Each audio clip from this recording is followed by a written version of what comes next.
Continuamos hablando de esta voz a la que nosotros le estamos llamando el eco o la voz interna. Y hay algunas personas que me han preguntado si esa voz implacable e interna no es la voz de la conciencia. Y si fuera la voz de la conciencia y al quererla callar, al quererla sacar de nuestra mente, pues estaríamos haciendo un mal, porque entonces ¿cómo sabríamos distinguir entre lo que es correcto y lo que no es correcto? Pero no, esta voz o eco interno no es la voz de la conciencia. Y se puede distinguir fácilmente. ¿Por qué? Porque la voz de nuestra conciencia es positiva, porque nos ayuda a distinguir entre el bien y el mal. La meta de la conciencia siempre es ayudarnos a elegir lo correcto y a corregir lo incorrecto, pero siempre toma en cuenta nuestras circunstancias concretas. Es decir, la voz de la conciencia es comprensiva, la voz de la conciencia te ayuda a valorar las circunstancias en las que cometes un error o una falla. En cambio, el juez implacable, la voz implacable, el eco implacable, nunca toma en cuenta tus circunstancias, nunca toma en cuenta que eres limitado, por lo tanto, no toma en cuenta tus limitaciones, y no toma en cuenta tampoco tus necesidades. Es una voz a la que solo le gusta criticarte y juzgarte cuando algo te sale mal. Su función, de hecho, es fácilmente detectable. Es hacerte sentir mal, convencerte de que vales menos cada vez de que cometes un error y de que no mereces nada. Sí, vuelvo a repetir las características. La función de la conciencia es ayudarte a crecer, a discernir, toma en cuenta tus circunstancias, tus limitaciones.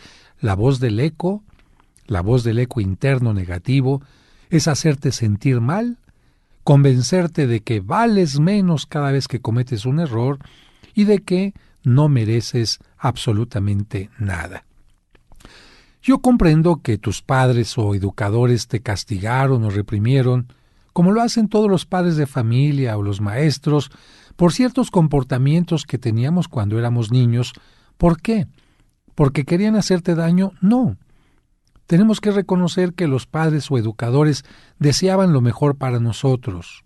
Su voz trataba de cumplir la función de ayudarnos, pero también debemos entender que aquellos castigos o represiones que nos dieron no siempre fueron justos porque nuestros padres no conocían todas nuestras necesidades o situaciones. Ellos actuaban de acuerdo a su educación, de acuerdo a lo que pensaban que era correcto o incorrecto. Ellos nos juzgaron de acuerdo con su manera de creer y de pensar, pero eso no significa que siempre tuvieran razón. Y aquí tengo que distinguir.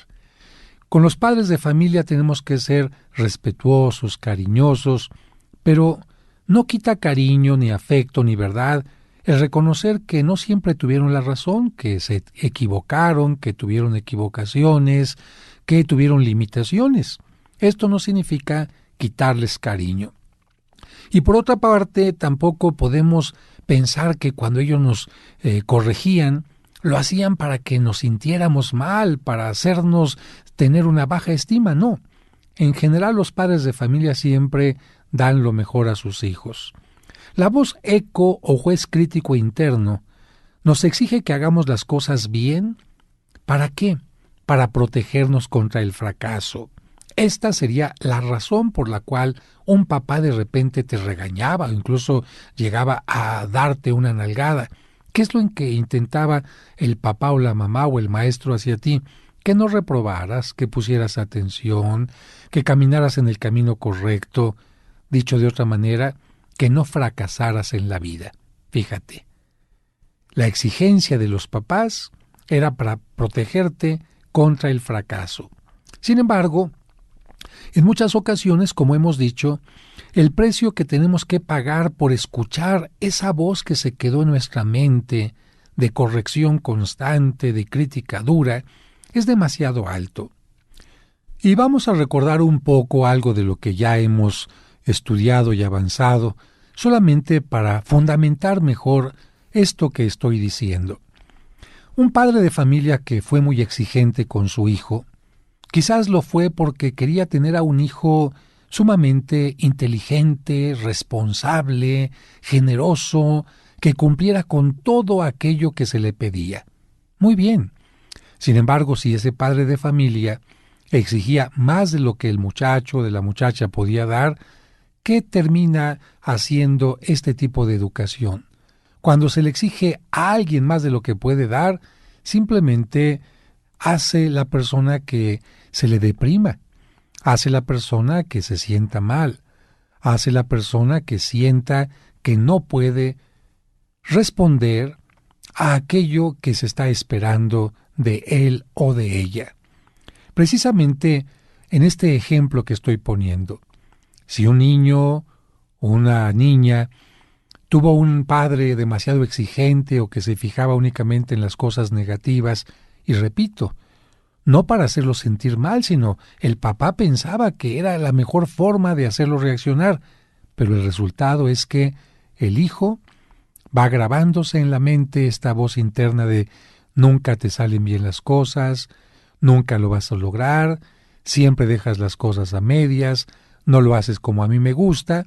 Bueno, esta voz interna es exactamente la que estamos mencionando nosotros como la voz eco, la voz destructiva, una voz que trataba de protegerte contra el fracaso, pero que ahora, al haberse quedado en tu mente, te está haciendo pagar un precio que es demasiado alto.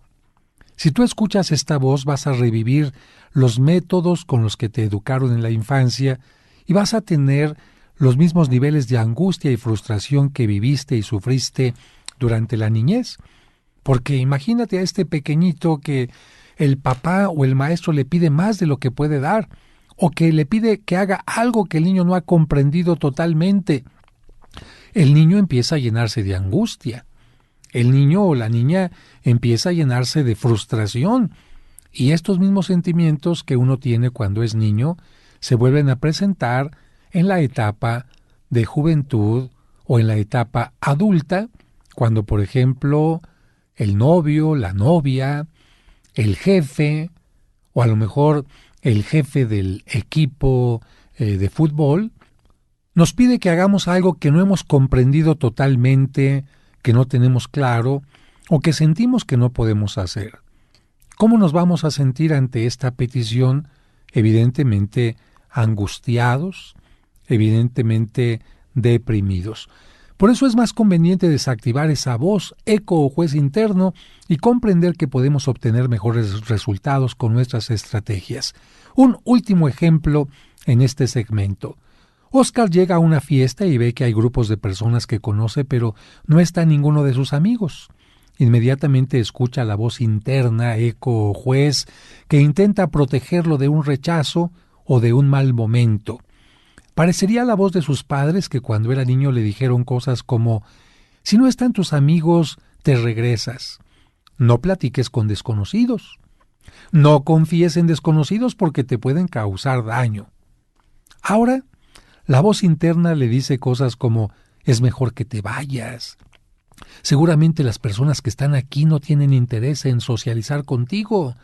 ¡Ey, no creo que tu plática sea interesante para ellos! O bien, ya están formados los grupos y lo más probable es que te rechacen. O bien, no sabes de qué hablar, vas a parecer aburrido. ¿Para qué te quedas a perder el tiempo? O bien, creo que será mejor salir inmediatamente. Si Oscar se deja llevar por la voz crítica interna, tendrá sentimientos negativos. Antes de intentar conversar con alguien, ya se sentirá derrotado. Estará tenso, y esto le impedirá concentrarse en una charla. La tensión y la inseguridad de Oscar bloquearán su creatividad y le impedirán platicar sobre diversos temas que él maneja perfectamente. Tendrá deseos de escapar y, lo peor de todo, se irá de la fiesta sin haber intentado siquiera acercarse a los demás. Oscar se fue del lugar obedeciendo a la voz interna. Pagó un alto precio por escuchar la voz crítica, eco de la voz de sus educadores.